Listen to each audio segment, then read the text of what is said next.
Great. Welcome everybody to tonight's webinar. It's lovely to have you all here with us this evening for tonight's session, which is on diabetes. We're going to have an overview which will include technology, DAFNE and type 2 diabetes in the older adult. So just before I introduce the speakers to you, we'll go through some of the usual domestics. This webinar will be recorded and microphones, we're asking you to keep them muted. You're very welcome to have your videos on or off as you wish. If you are experiencing problems with connectivity, feel free to turn the video off. That can often help. And then if you're having any difficulty with sound, first of all, ensure that the sound or speaker isn't muted or turned down on your computer or phone. And then failing that, you can try logging on and off, logging off and logging on again. Here's what I found. So use the chat box for questions or comments at any stage. And we may use some of the anonymized information from the feedback from the webinar. So just introduce you to our three speakers. So first up, we'll have Yvonne Moloney, who is the registered advanced nurse practitioner in diabetes acute care, University Hospital Limerick, and Yvonne will be presenting on the technology aspect of tonight. Then we have Dr. Cathy Breen, who is a registered dietitian, Dietetic-Lead in National Diabetes Programme, and she's a clinical specialist dietitian in diabetes and obesity.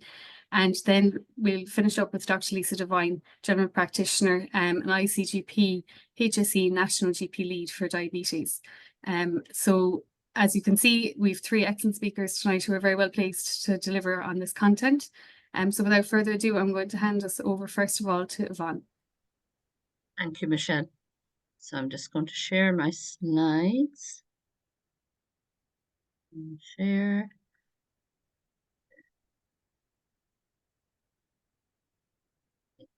Oh, there.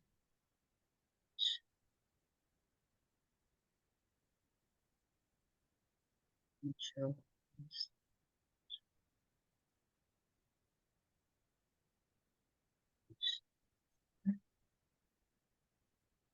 Right. Thank you, Michelle. So I'm going to start with continuous glucose monitors, CGM, you'll hear patients talking about. So at the moment, we have all these available to PCRS reimbursement. So we have the Freestyle Libre 2, we have Dexcom 1 Plus, we have Dexcom G7, Dexcom G6, Guardian 4 sensor, and Luke RX 8X. So there was a restriction put on in December last year, but once the prescriber applies to the PCRS online system and it's approved by the Medicines Management Programme, they will be reimbursed for patients with type 1 diabetes on insulin only.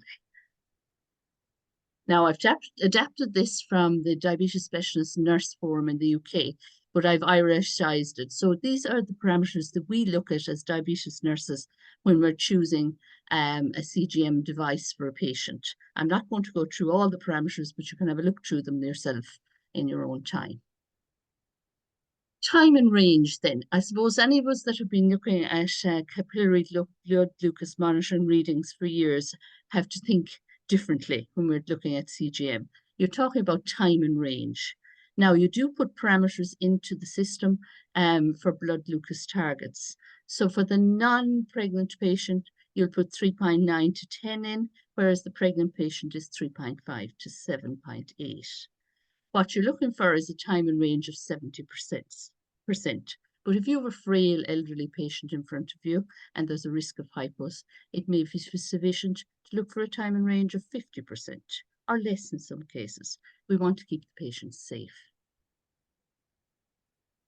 There's also connected pens available. Now, these are not reimbursed through the PCRS system or the procurement system, but they are available and some patients self-fund them. And they're, in some cases, they may get them free from companies. On the top of these pens, there's actually a window that will tell you how much insulin the patient has given and when they gave it. It can also be connected to virtual platforms, such as Gluco, and you can bring up a graph where you can see when the patients gave their insulin, how they gave it, and how much they gave of it. There's also the InPen from the Medtronic company, and it is linked to an app. So these are very similar and can be very useful if patients don't want to go onto pump therapy, but at the moment they're not reimbursed. And they're actually a non-disposable pen as well. So they will need pen fills rather than pens for them. Insulin pump therapy has become much more common, and we now have hybrid closed loop pumps. Pumps in the beginning were very big devices, where they're now a very small computerized device. They can be battery operated or rechargeable. Now, just from a pharmacy point of view, batteries are reimbursed through the PCRS system. So you may see them coming in prescriptions. There's a reservoir within the pump that's refilled every 2 to 3 days. The reservoir may look like a 2-3 ml syringe, or the black one down in the bottom right-hand corner, but is the one that's in the tandem pump. And the patient will need to be instructed properly how to fill these reservoirs. There is usually fast-acting or rapid-acting insulin in them, be it Novorapid or Apidra or Humalog. And the patient will need a vial, not a pen, to fill this reservoir. The risk with any pump, if it's disconnected for more than 2 to 3 hours, because there's only rapid or fast-acting insulin in it, the risk is diabetes ketoacidosis. So it's important, if a patient has a pump with a reservoir, that it's refilled and followed up appropriately. Patient will have infusion sets for any of the pumps that are reimbursed in Ireland. The infusion set consists of a thin plastic tube with a soft cannula, and the needle at the end is for insertion and is removed once the inserter is removed. Just to mention, there's also a new reservoir that has come out, which is a 7-day reservoir and infusion set. But there are specific parameters for which it is used, and I'll show you those in another slide. These is what the cannulas look like. So if you see them on an abdomen, or if the patients have them. Medtronic 7-day cannula is this one up here, and that's the inserter. That's what the inserter looks like. So this is what a cannula looks like on a patient's abdomen. And as I said, the 7-day set, which is just recently come out from Medtronic, the patient has to be on less than 42 units of insulin per day. And the cannula fill is 0.6 units, which is slightly different to the others. So it's not suitable for every patient, and they must change the infusion set as well as the reservoir simultaneously. Hybrid closed loop pumps. So I suppose everybody was waiting for hybrid closed loop for a long time. It's basically an artificial pancreas. It represents a form of automated insulin delivery that consists of an insulin pump connected to a real-time CGM, or sensor, you'll hear patients talking about. Real-time continuous blood glucose monitoring devices measures the glucose in the interstitial fluid. Now, you will hear patients, say when they go on CGM first, it's different to my capillary blood glucose monitoring. It's actually measuring a different thing. It's measuring glucose in the interstitial fluid, not in the blood. So just to go back to the pump then again, your hybrid closed loop pump, there's an algorithm within the pump or within the application with the pump that delivers the insulin. And in some cases, as I said, the algorithm is within the application in the smartphone, not in the pump. The sensor glucose readings are received by the algorithm at regular intervals and are used to adjust the insulin delivery, considering several factors: the glucose levels, the insulin on board, the predicted glucose levels. So it can take a few days for the pump to get used to the system, the patient's different factors. It's hybrid.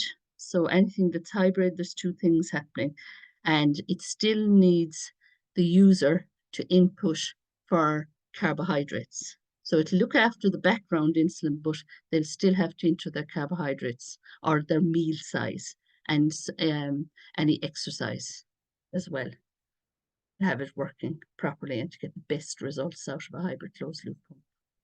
This is what it looks like. You'll have your pump. You'll have your infusion set on the abdomen, your continuous blood glucose monitor sensor, and then your phone with all your details and information on it, and an app. Now, there are 3 pumps reimbursed in Ireland through the HSE procurement system. Medtronic, Tandem, and Ypsomed. I'm not going to go through this. It's adapted from the Diabetes Specialist Nurse Forum in the UK, but I've taken anything, it's just for the Irish system. All these pumps have tubing, they're tethered. We don't have a tubeless pump available in Ireland yet. It's available in the UK and available in Europe. Now, just terminology that you might hear pump users using, because pump users tend to be very well informed. So they may say things like the total daily dose. So that's the total daily amount of insulin they're using. The basal rate. So basal rate is a low rate of continuous insulin supply needed for the purposes of controlling cellular glucose and amino acid uptake. Now, the thing about open loop pumps and hybrid closed loop. So your open loop pump is our old pump that's not connected to a sensor, whereas our hybrid closed loop is connected to a sensor. So if you have an open loop pump, the patient will have 4 to 5, maybe even 6 basal rates running within the 24 hours. And these can be adjusted according to blood sugars. Whereas the hybrid closed loop pump will take over and do all this for them. However, with the hybrid closed loop pump, it's very important that their basal rates are updated regularly in the event of they slipping out of the connection from their sensor. So that's important that their basal rates are updated regularly in the background of their hybrid closed loop pump. Insulin carb ratio is the number of grams of carbohydrate that is covered by 1 unit of insulin. And Cathy will talk to you about DAFNE later on and give you more information on that. Bolus is the dose of insulin taken to handle a rise in blood sugar. So when they're having a meal or eating, they'll do a bolus. And there is what's called a bolus advisor within the pump that'll calculate once they put in the carbohydrates at the size of the meal. Insulin sensitivity factor or correction factor is the correction factor used to work out how much extra insulin the patient will need to administer when the blood glucose is above target. Blood glucose targets can be put into the pump. Some of them will have set targets. Some pumps may have 3 set targets. Some of them may have variable targets, but the nurses that are familiar with the pump will set those targets accordingly and according to the patient's personalized needs. Active insulin time then is the active insulin time refers to the time the insulin remains working in the body. And that can be adjusted according to whether you want very tight control or very loose diabetes control. Insulin on board insulin that is still active in the body from a previous dose. So some patients might try to bolus and the pump won't allow them to give the full bolus because there may be an insulin on board from their previous bolus. Now, these are things just to remember when you're talking to a patient on pump therapy. Mild hypoglycemia, they get a mild hypo and they treat it themselves. If they're on pump therapy, they don't need long-acting carbohydrates. So they'll just need their short-acting carbohydrate to treat it. Now, some patients will still take long-acting carbohydrate, but they don't need it as such. Always carry pens. So you might hear patients, you wonder, they're on a pump, why do they need a pen? Because in the event of being sick or a pump failure, they have to have pens with them, as they do need insulin, as we said earlier, between 2 to 3 hours. They need a blood ketone monitor. A CGM or a sensor will not measure ketones. So if the patient is sick, they need to be able to measure their blood ketones. Do set changes early in the day. So if they're changing their cannula, do it early in the day. If they do it late at night, they're going to bed. If there's a problem, they won't notice that they're asleep. Sick day advice is very important for a patient on a pump. So whether they do the correction with the pump or the pens, if they have ketones, we would always suggest correct with the pen because there may be a connection issue, there may be a kink, there may be something going on, and do a simple set change. So that's important that they know their sick day advice and know how to manage ketones. Insurance for the pump, they put the pump under their house insurance. The HSE will only replace the pump every 4 years. And the pump warranty is 4 years. So they will look for an upgrade and reapply for an upgrade of their pump every 4 years. Travel advice, that they take extra supplies when they're going abroad. If they're going through security, they don't go through security with their pump on, particularly if there's X-ray or MRI scanners. They'll use the wand to check them for security. And that some companies will supply a pump or a loan pump if they're going abroad. Allergies to adhesive from cannulas can be an issue, but it's best probably to talk to the company and see what you can come up with. Sometimes they need to change cannulas, sometimes they need to put on covers and so on, and there are other ways around it. Adhesive not lasting on sensors and cannulas can be a problem, but most companies have worked around it now. There's also covers available online and so on, particularly if patients are working, you know, and they're perspiring a lot, or that they may need extra covers over their sensors or over their cannulas or whatever. So there are a lot of extra products available now, but it's also worth talking to the company as well. CGM, I spoke about this earlier, the CGM versus capillary blood glucose monitoring, there's a time lag between them because they're measuring different blood glucose versus glucose in the interstitial fluid. Sensor failure can happen. And if that happens, if a sensor does not last the prescribed amount of time, whether it is 3 days, 10 days, 14 days, contact the company for a replacement. Transmission issues can be an issue, and if there are transmission issues, it's worth reporting it to the company as well, because well, more of the reports they get, particularly when new sensors come out, they can rectify it accordingly. Pump failure can be an issue, and it's an emergency, and the company must be contacted. And usually the companies will get a pump out to them within 24 to 48 hours. However, it's important that they have their pens, their insulin pens available then in the interim. And that the patients have contact numbers for the pump companies. And if you can't get them, the local diabetes department will have those contact numbers as well. And conversions from pumps to insulin pens, patients should be educated on how much insulin and how to calculate their doses when they're coming from pump to pens. Now, I'm just going to talk a little bit about the restriction on strips, which came out a few years ago. There is no restriction on strips for patients on insulin, so that's basically the message there. Then for strips, and this came in through the PCRS, so it's the PCRS online system if you need extra strips, but this is the allocation. For patients on insulin 4 times a day, there is no limit. For patients on oral hypoglycemic agents that can cause hypoglycemia, such as sulfonylureas, they can have 2 boxes per month. Patients that are on agents that don't cause hypoglycemia, they get 1 box of strips per month. And then patients on diet alone are only allowed 1 box of strips every 6 months. And they're the drugs down there, just the SGLT2s actually, and Fusen was not on that list, but it should be there. And that's the same thing again, it's just the agents that can cause hypoglycemia versus those that don't, and the amount of strips that they are allowed under the community schemes. So if a patient comes in and they require extra capillary blood glucose monitoring strips, the prescriber can go online on the PCRS online system and increase their quantity of strips allowed. So for instance, if a patient goes on steroids, or they're sick, or they're pregnant and they need extra strips, the prescriber can increase the quantity of strips from that category. This is the list from the Medicines Management Programme of all the meters that are available and the cost of the strips. And it's interesting to see the costings. And that's available online, and it's due to be updated shortly. These are the meters that are available, and it gives you all the information on the different meters and when they're used and what's available, and blood glucose versus blood ketones and whatever else. This is the rapid health technology assessment that was done last year.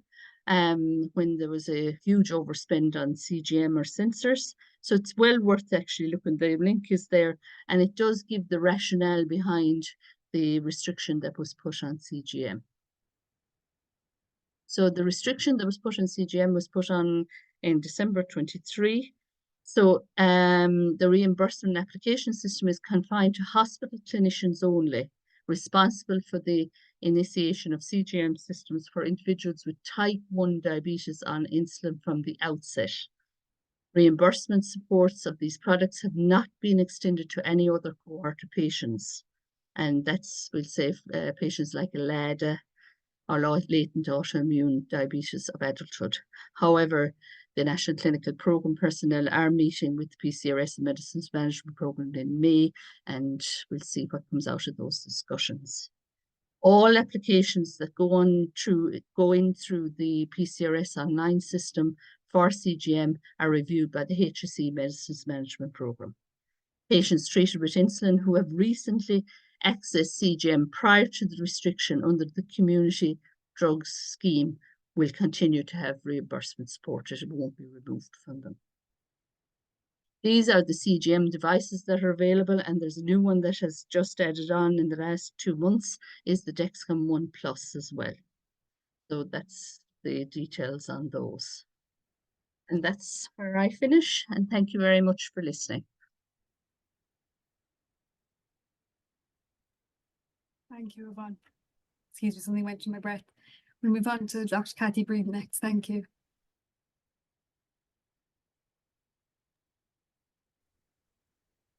Super, thank you, Michelle. I am going to just share my slides, and you might just shout or give me a thumbs up once you can see that they're sharing okay there.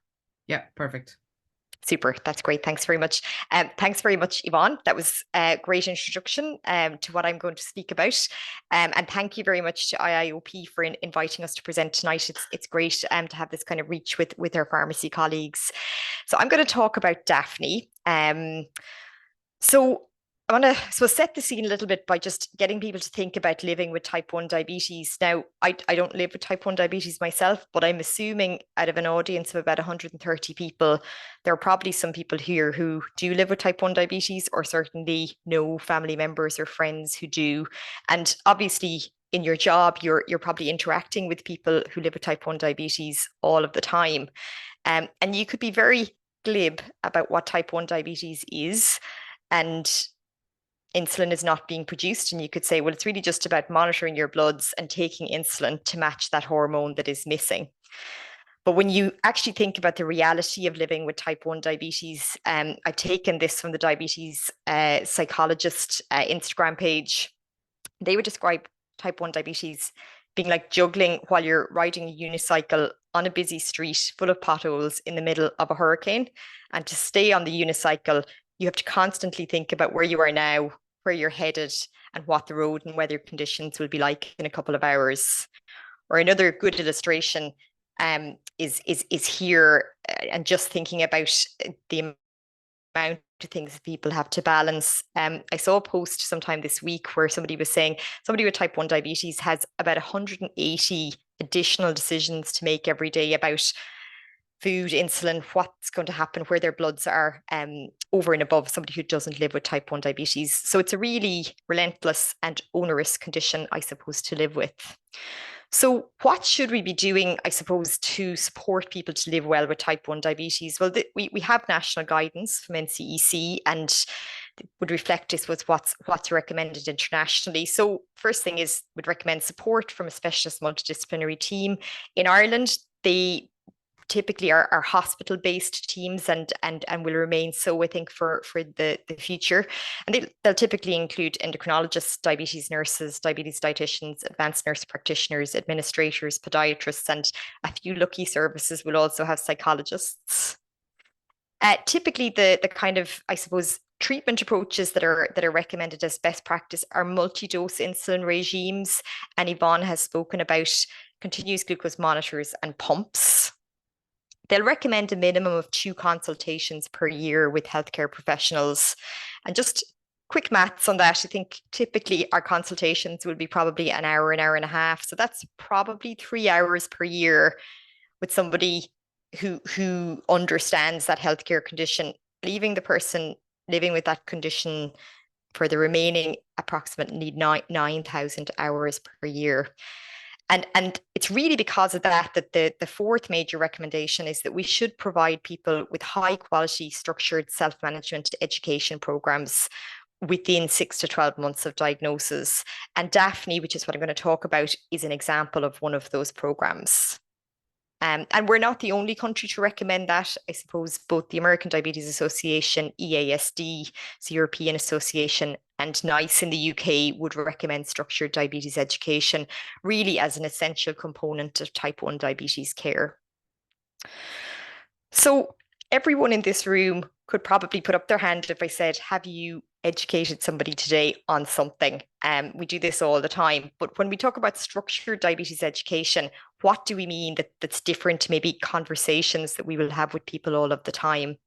Well, I suppose, firstly, the goal of structured education isn't just to give information, but it's to help to develop competence so that the individual knows what to do with the information that they have. So, for example, it's fine to know there's X amount of carbohydrate in a food, but how do you decide what to do when you can't weigh that food, or when your blood glucose level is already low when you're going to eat that food?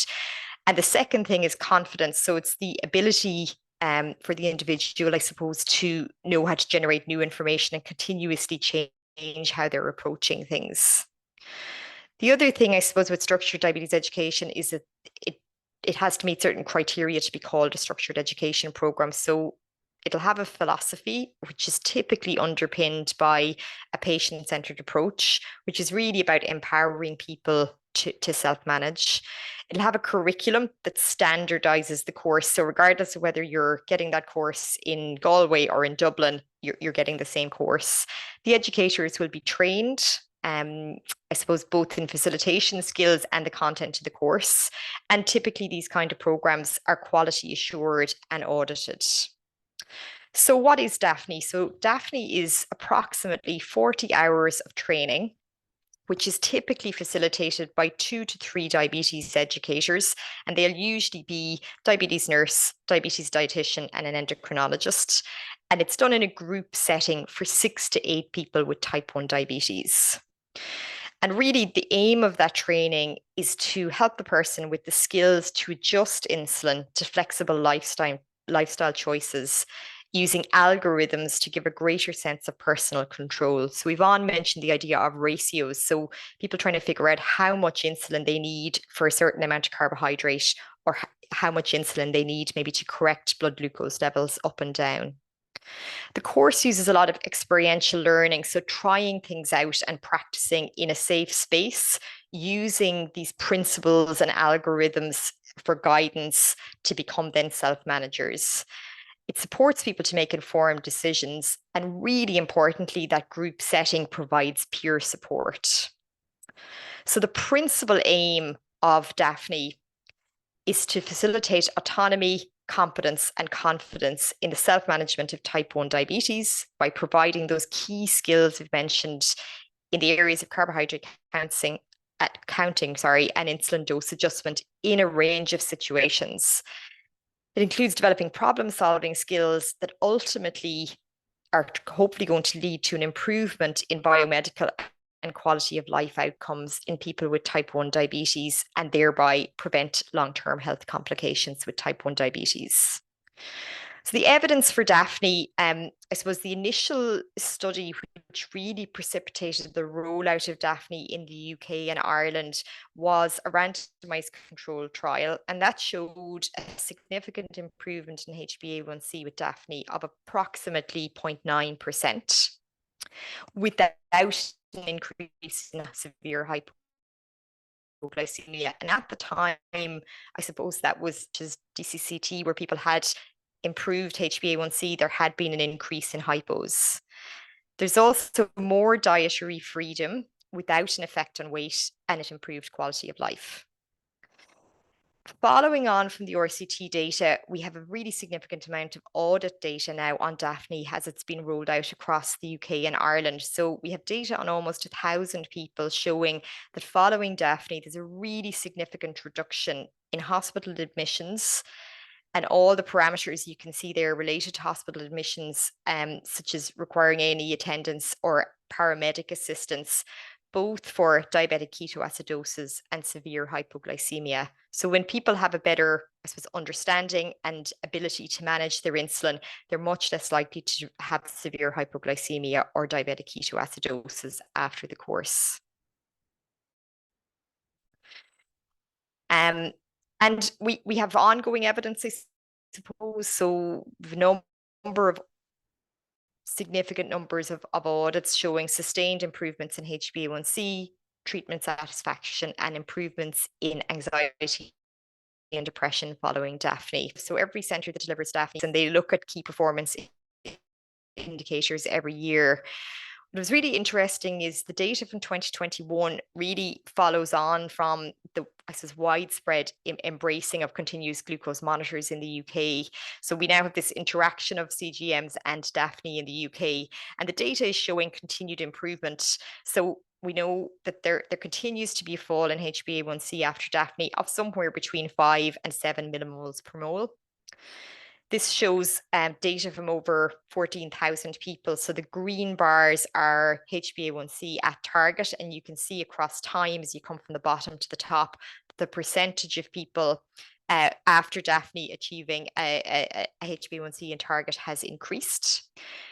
The number of severe hypoglycemia episodes has gone down over time, even pre-DAFNE, and maybe again that relates to the widespread use of CGM, but we still see consistently that DAFNE reduces the incidence in people who have a problem with severe hypoglycemia in the year preceding DAFNE. And the same with diabetic ketoacidosis. So overall, nationally, there's been a decrease in DKAs, but DAFNE certainly significantly increases the incidence in people who are susceptible to that. And just, I suppose, thinking about non-clinical outcomes, so it has been shown to be cost effective. It's been shown to be effective both for group and one-to-one follow-up support. And there are a number of different formats we deliver DAFNE in. So there's a 5-day, 1 day per week for 5 weeks, or involving insulin pumps, and they've all been shown to be effective in improving HbA1c, quality of life, and the DKA and hypo outcomes. So just show you a little bit about the course itself, and apologies, this is a really busy slide, but this is showing you weeks 1 to 6, what would be covered on a typical course. And you can see I've highlighted in red there. The first week is introductions and the group getting to know each other. And then week 2 is what we call checking the basics. So that's really focused on carbohydrate counting and some of the things that Yvonne mentioned there around ratios and how much insulin you need for carbohydrate. Week 3 is about getting to target. So this is where we introduce the idea of algorithms. So how you decide how much insulin you need to bring blood glucose to target. Week 4 is themed around managing below target blood glucose. So that would be things like treating hypos, managing your insulin when you're drinking alcohol, when you're being active, or eating out. And week 5 is about managing above target blood glucose levels. So that would include in particular sick day rules or managing glucose when unwell and higher blood glucose levels. But the really key part of the course is not just giving information about these things, it's throughout the 6 weeks or the 5 days if it's a face-to-face course, practicing, keeping a diary, experimenting with changing your insulin and learning in a really safe space and with that peer support to make decisions around insulin management. And the really good news is that DAFNE is available in Ireland. We've had a really significant increase in DAFNE availability. So in 2016, we had only about 6 centres across the country that delivered DAFNE. And with some HSE funding, there's been about a 250% increase in its availability, and it's gone maybe slightly under the radar with COVID. We now have 22 centres around the country delivering DAFNE, and some are still really just getting up and running and in their infancy, whereas others are very well established. But many are looking to recruit people. So they will be reaching out to people within their diabetes services and saying, we have this course available, would you think about doing that? So that's one of the reasons I was really keen to present on this today, because I suppose as pharmacists, you are meeting people with type 1 diabetes who may benefit from the course, and really would be saying, if there's any opportunity to promote it, to talk to people about it and ask them to ask their diabetes teams for more information as to how to sign up to a course. And my final slide is just a little bit about, I suppose, we got some marketing people to give us advice on when you're trying to recruit to these kind of structured education programs, how we should go about it. And they'll say, as healthcare professionals, we often focus on the what. So the what is exactly what I've presented tonight. It's the biomedical outcomes and the things we can measure. But for people living with diabetes, the why is as, if not more important. So when I'm talking to people in clinic, or if you're going to be talking to people in your pharmacies, I suppose it's thinking about in what way is diabetes making life difficult, and could DAFNE help with that? So people might say, I can't exercise with this because I keep having hypos. I need to get my driving license updated, but the doctor won't sign it because my diabetes is not in good shape. I'm struggling to concentrate for my exams. My son doesn't want to leave my grandkids with me because they're worried something funny will happen with my bloods. I don't want to travel. I want to have a baby and I can't get my bloods to target.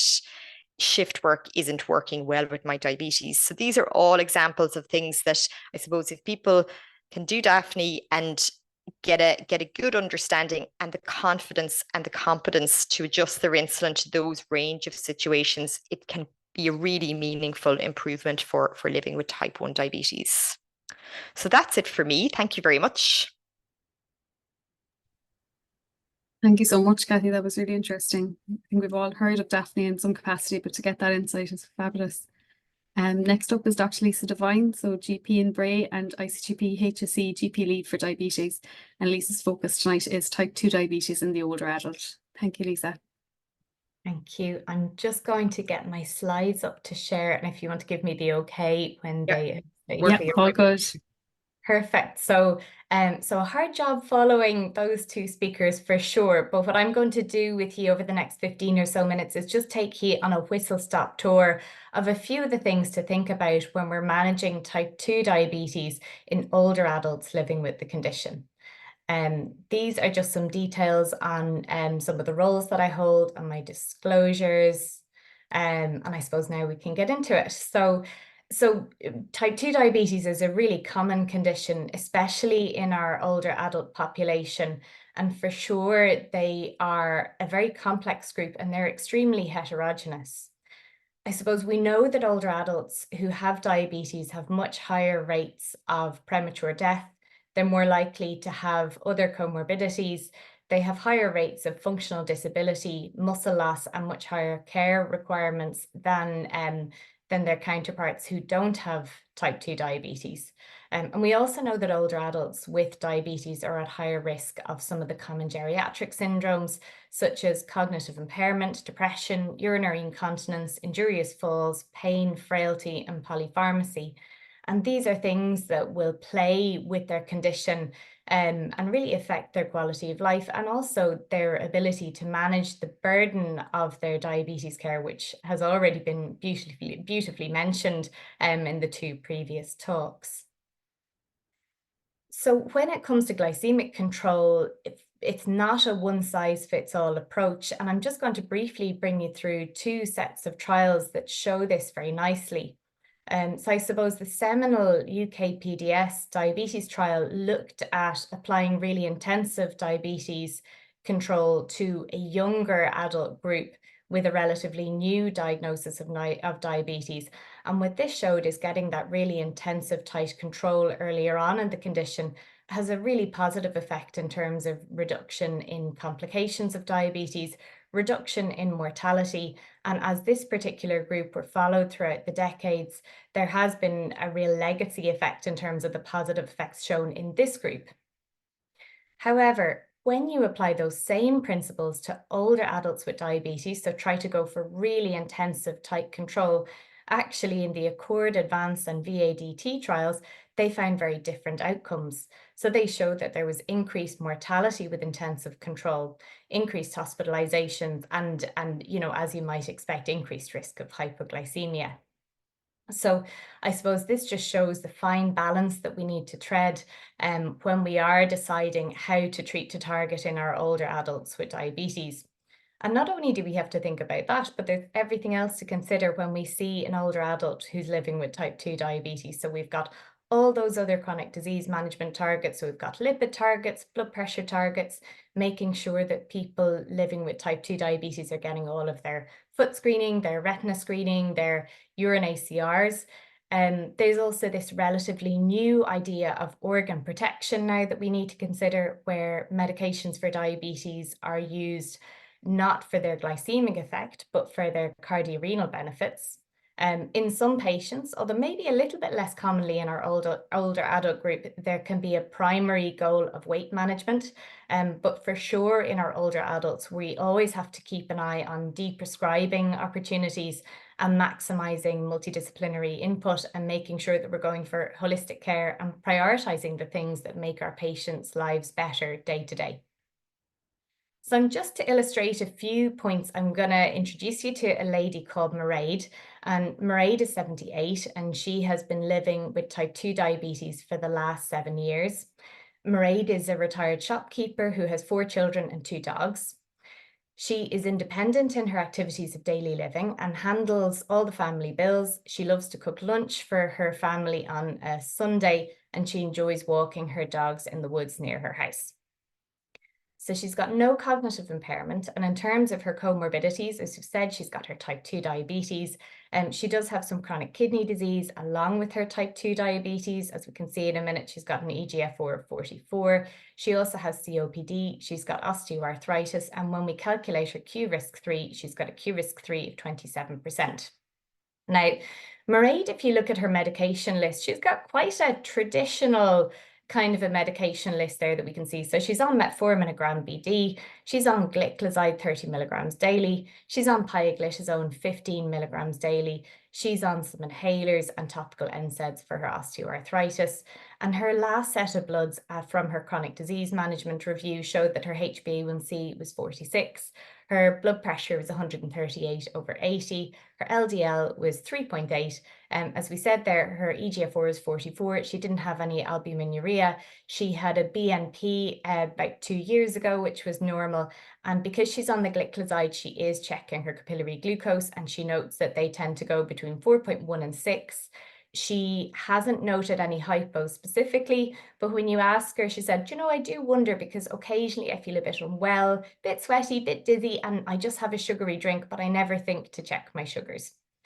So I'm just going to take a 5-second pause here and let you all just have a look at the screen and have a think to yourselves about how do you feel about Mairead's diabetes control and her medication list, and just put those thoughts away in your head. So one of the questions that I would be asking myself if Mairead came in through the door is, well, what are the appropriate targets to set for Mairead in terms of her glycemic targets? So looking at her target HbA1c, what should her blood pressure be looking at, and how about her lipid control? And it's hard because older adults are a very heterogeneous group, but the American Diabetes Association has published some really nice documentation on this. And I've pulled out some points from this today. And I suppose what they suggest we do is, when we look at our older adults with diabetes, that we try to group them into 3 broad groups based on a couple of different patient characteristics. So I'll just talk through the 3 groups very briefly. So I suppose the first group that we would be thinking of would be an older adult with kind of good functional status and without too many complications, or kind of a robust older adult living with type 2 diabetes. I suppose the characteristics of this group of patients would be they would have few other chronic illnesses, so less than 3 is the number the ADA suggests, no cognitive impairment, and an intact functional status, so no impairment in their activities of daily living.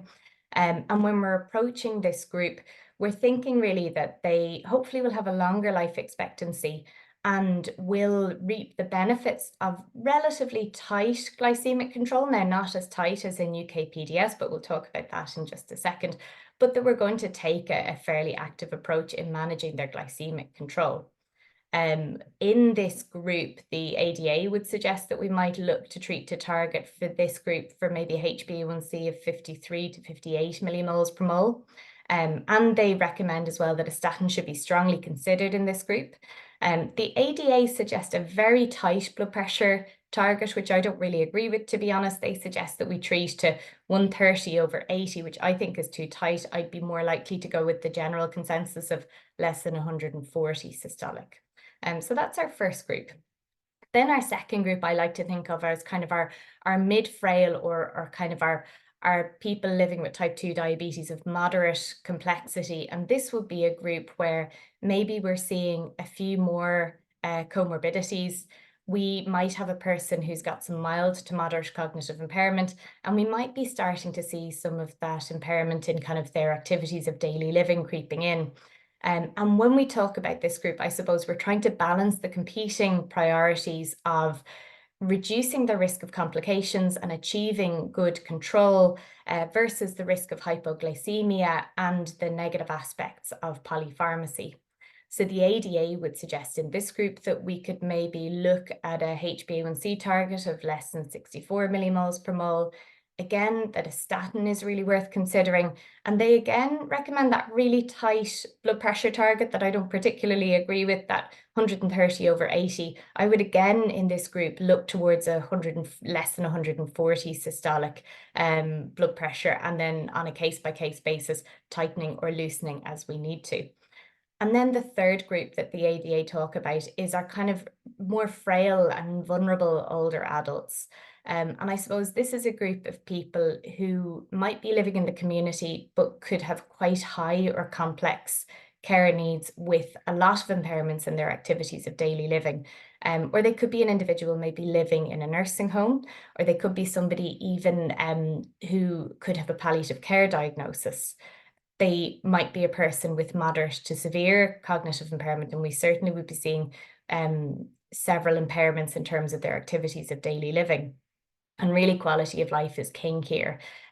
If this is a group of patients who may have a shorter life expectancy, they are less likely to benefit from that reduced risk of long-term complications. And we really need to focus on them having a good quality of life. So avoiding symptoms of hyperglycemia, avoiding hyperglycemia that could put them at risk of a honk or of a hospitalization, and reducing risk of hypoglycemia. So in this group, actually, often they recommend using capillary glucose if in a nursing home setting, which can be slightly more accurate than a HbA1c in an older adult population, but you could kind of use either, and depending as well on patient preference. Obviously, capillary glucose monitoring can sometimes be a little bit uncomfortable, but you'd be talking here maybe about equivalent of, you could go for a HbA1c of even up to 69 millimoles per mole. And then again, you'd individualize your blood pressure targets, and you'd have to really have a chat with yourself and see, is there going to be benefit to the patient in being on a statin? So this is just that chart. We've kind of talked through it just there, but that's just that chart from the ADA. And I've just taken a screenshot down below of where you can find that. And it's actually a really nice document to read. There's now a 2024 version out if you're interested in this area and you want to have a little bit of a read. So let's just look specifically at Mairead's kind of glycemic control and see how do we feel about that. So I think Mairead probably sits just on the cusp. She's probably just tipped over into that kind of mid-frail group. Even though she's very robust and she's independent in all of her activities of daily living, and she doesn't have any cognitive impairment, she does have a couple of comorbidities. So she's probably just tipped over into group 2. And for Mairead, probably a target HbA1c of less than 64 millimoles per mole would be appropriate, although you'd be tempted and you'd probably have a discussion with her about the 53 to 58 millimoles per mole. Again, talking about that individualized care and really empowering the patient to play a role in their care. But in fact, for Mairead, her actual HbA1c is 46. Now, you might be tempted to go, well, that's great control, Mairead, of your diabetes. But in fact, when we think about it a little bit more, she's probably really overcorrected. And in fact, we were talking just there a minute ago that she may well be having a little bit of hypoglycemia. And a note on hypoglycemia in older adults. So we know that older adults living with type 2 diabetes have an increased risk of experiencing hypoglycemia. And they're also more likely to experience hypoglycemia without awareness, so without developing those autonomic symptoms such as the sweating, the tremor, the feeling of foreboding, and they may well go straight to severe hypoglycemia, that neuroglycopenia, which is associated with falls, hospitalizations, and mortality. And not only are older adults at risk of the physical complications of hypoglycemia, but there are significant psychosocial complications for people who suffer with hypoglycemia as well. So I suppose it's just really worth, and I think in Mairead's case, we need to have a good look at her medications and reduce her risk of hypoglycemia. We kind of looked there at the first couple of things, the glycemic targets, the blood pressure and the lipid targets, and then there's this idea of organ protection, which is a relatively new concept on the block. And this is this concept of using certain classes of diabetes medications, not for their glycemic benefits, but for other benefits in terms of reducing cardiorenal risk. And this is we could talk about that at length, but I know we don't have too long tonight, but the group of medications that we're talking about, so we're talking about the GLP-1s and the SGLT2 inhibitors. So we'll just talk about how that applies to Mairead in a moment. And just to mention again, in some consultations, you might think about weight management. And for sure, in Mairead's case, we're going to be having a think about deprescribing and then looking at holistic care for Mairead. Mairead's list of medications is quite traditional, as we said. She's on metformin, she's on a sulfonylurea, and she's on pioglitazone. So let's just briefly look at how those medications interact with an older adult. So we all know about metformin. One of the things to think about is that it shouldn't be used, we need to keep an eye on that eGFR. So once the eGFR drops less than 45, we need to be halving the dose to 500 milligrams twice a day. And then if the eGFR goes less than 30, well, then we need to stop it.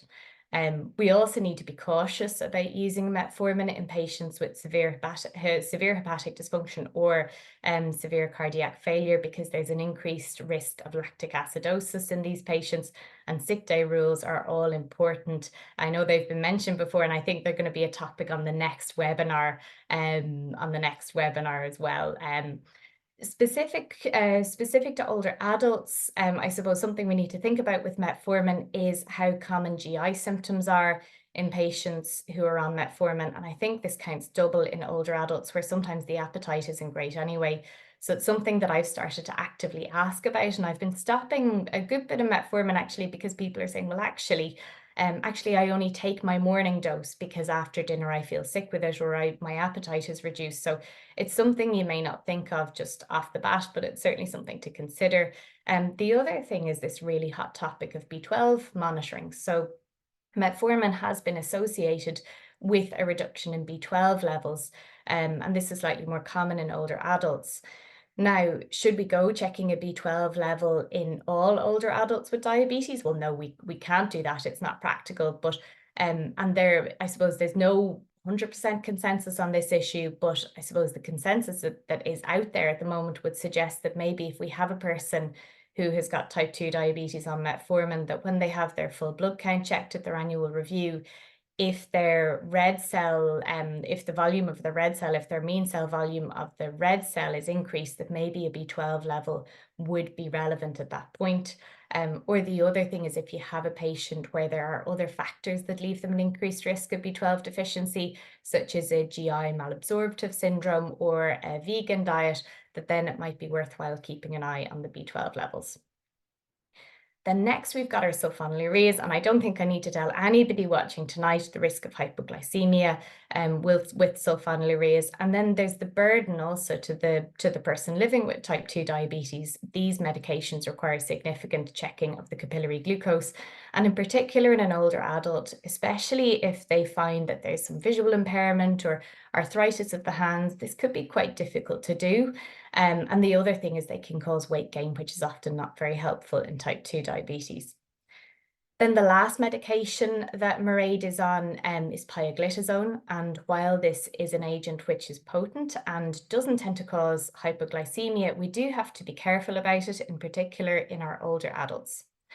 Heart failure is quite a common comorbidity with type 2 diabetes. And if you have an older adult with type 2 diabetes and heart failure, pioglitazone can increase the risk of a hospitalization from their heart failure. So, you know, it's one to be very cautious of. And in addition to that, it can cause weight gain and peripheral edema independent of the issue with heart failure.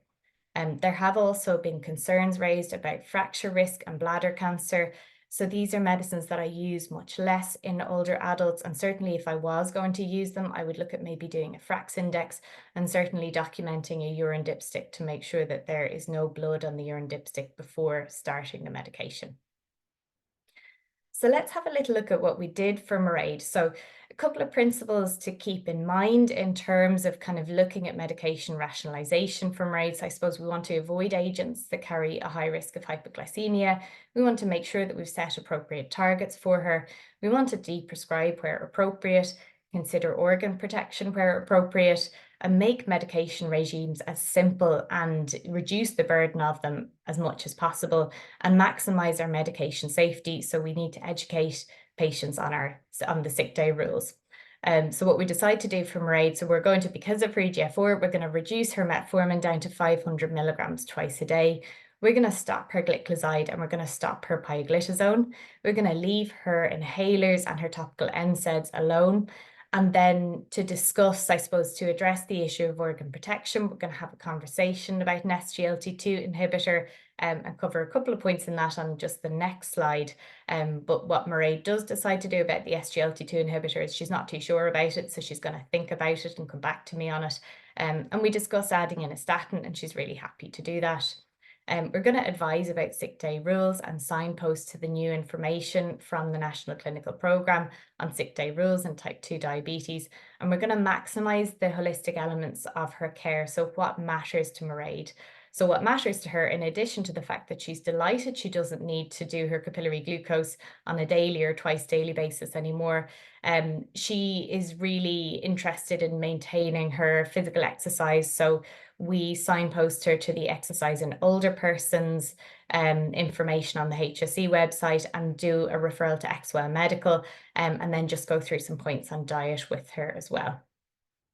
The conversation with Mairead about SGLT2 inhibitors includes a list of pros and cons.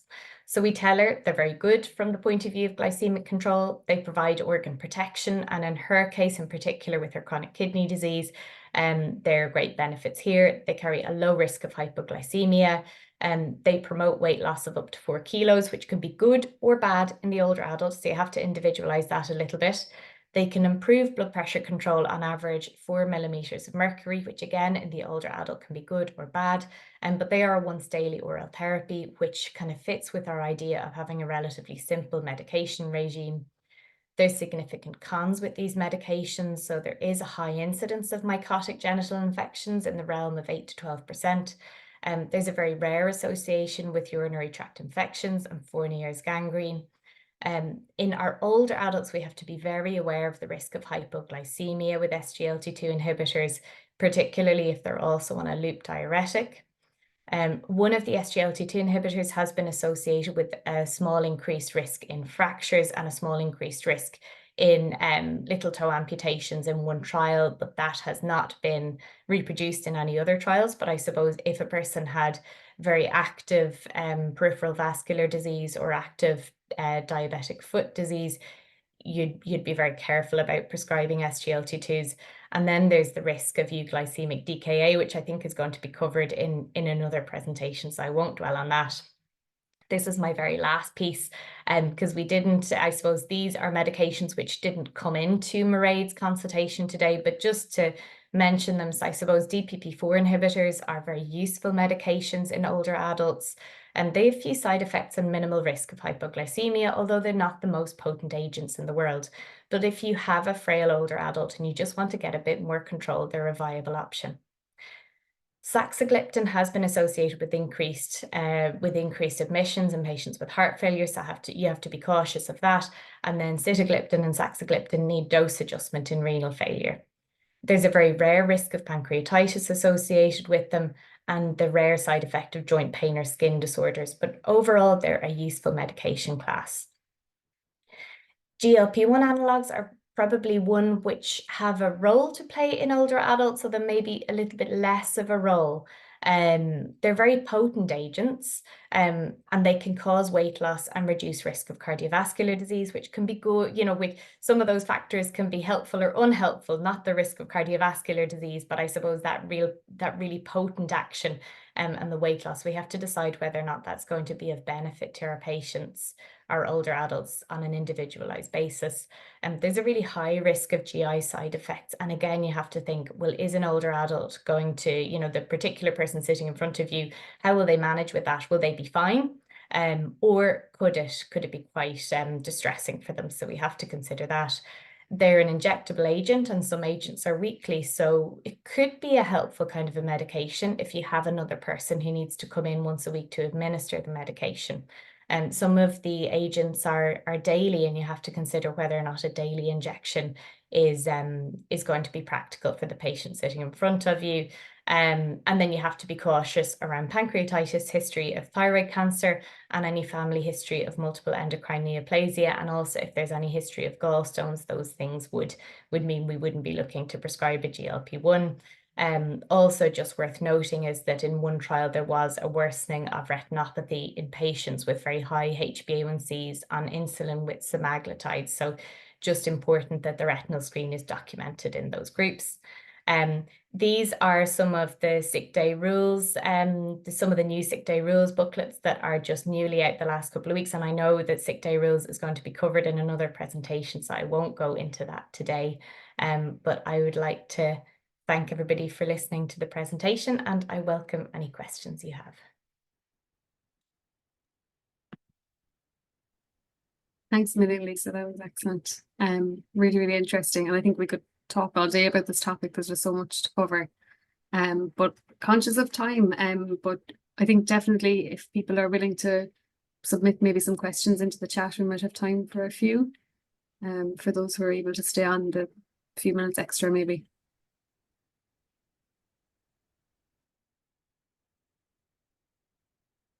While we're waiting for anything to come in there, Yvonne, would you mind if I asked you about pumps? Yeah. And you know, you mentioned pump failure. I'm just interested to know, like, how often does that happen, and what are the main causes of it? It can be it's like any electronic device, it just fails. And if it does happen now, every patient, when they're educated on pump therapy, is educated on how to manage a pump failure. And they have the contact numbers for the company and so on. It can happen, and you know, it will happen. You see the couple every year, Yeah. you know, so it is something that does happen. And as I said, it's like a mobile phone or any other electronic device, it just goes. But the companies are well set up, and they have very good backup systems. And once, you know, they have 24-hour helplines. And once you ring in and give the details, because all those pumps are registered, they know the patient, and they usually get onto it and they're out within 24, 48 hours. That's the beauty of the pump warranty and all that. You know, it's covered within that warranty. But of course, it's important too that patients insure their pumps, because things do happen to pumps that don't come in under the pump warranty. You know, patients lose their pumps. They do all sorts of things with pumps from time to time. So it's important that they are, you know, that the pump is insured as well. And that is, you know, that we keep reiterating that to patients, you have to insure your pump, because, you know, the warranty won't cover everything. Yeah, it's an important point, and not something that I would have considered myself. Yeah. Question from Mary Breen. Is DAFNE education available for children? Thanks very much, Mary. Sorry, I should have said that. So DAFNE is really just aimed at adults. But there is a similar program within the pediatric services called Choice, which I don't work in pediatric services, but I think probably there would be involvement of the parents as well. So you're probably not expecting children to be able to make independent decisions about managing their insulin. So I think that that's the modification there, but it would be the same concepts of trying to, I suppose, empower people to know how much insulin to take in various settings so that they can kind of manage their diabetes safely and effectively. Great. A couple of more DAFNE questions there, Cathy, while I have you. Someone asked about DAFNE in Donegal, but I suppose more broadly, where can we see where DAFNE is available? It's great to hear that expansion. So the DAFNE website has a list of the active centres, or on my last slide there, that's I suppose a graphic of where it's currently available. To answer Catherine's question, it's not currently available in Donegal, but the team in Letterkenny are exploring training at the moment. They are just after getting some new staff and looking to establish DAFNE in that area as well. Fantastic. And is it free of charge for all diabetes type 1 patients? It is, yeah, it is. And it's accessed, as I said, through the local team. So we would ask people to talk to the local diabetes team, and they'll be able to tell them whether they're a well-established centre and there's definitely courses running at these dates, or they're getting up and running, and they might say to some people, we'll put your name on the waiting list and we'll be in touch once there's dates available. Great. And then leaflet information for pharmacies. Is there printouts or things that can be ordered or anything like that? There probably are through some of the local teams, but probably the DAFNE website is the best place to send people to be honest. It's really good. It has some brilliant videos of people, kind of testimonies about people doing the course. And again, that idea of why you might do it as opposed to just what it's about. So that's where I would usually send people to. Yeah, I thought that was really powerful, the why versus the what. I think that's absolutely. Yeah. The marketing people are much cleverer than us clinicians. Yeah, they get into our heads. And then the glucagon EpiPen, is that available yet? I don't know if any of the three of you have the answer to that. No, it's not. It's still the syringe and the vial, unfortunately. But hopefully it'll come. Yeah, sure. no date available on it in the UK. No, it's available in the UK. All right. Yeah, good stuff. Hopefully it's not too far behind then. Excellent. If there's no other questions, I think it's possibly a nice time to wrap up for the night. But I'd like to sincerely thank everyone for their attendance tonight, and to Yvonne, Lisa and Cathy for their excellent presentations. I think you'll all agree they were really, really informative. As always for these webinars, we really appreciate your feedback, and there'll be a link to the survey in the chat box that will appear there now from Grace. And we'd appreciate your input there. And as mentioned by our presenters, there will be a follow-up webinar on this particular topic, focusing on other aspects of diabetes care. This is a great opportunity. You've done this much, you've attended tonight, so use the opportunity to kind of complete that circle and fill in that e-portfolio cycle, reflecting on the impact that this webinar will have on your practice. And yeah, just a sincere thank you once more. And just to let you know that our next webinar is in a fortnight's time, Wednesday the 8th of May at 8 p.m. and that's going to be with Breen Ryan and her eHealth colleagues. The invitations will be sent out by email as usual, so keep an eye on social media for updates on that, and you can find us at all the usual social media links. So I think that's everything from us for tonight. Just to thank you all again, and I hope you have a lovely rest of the evening. Take care. Thanks very much.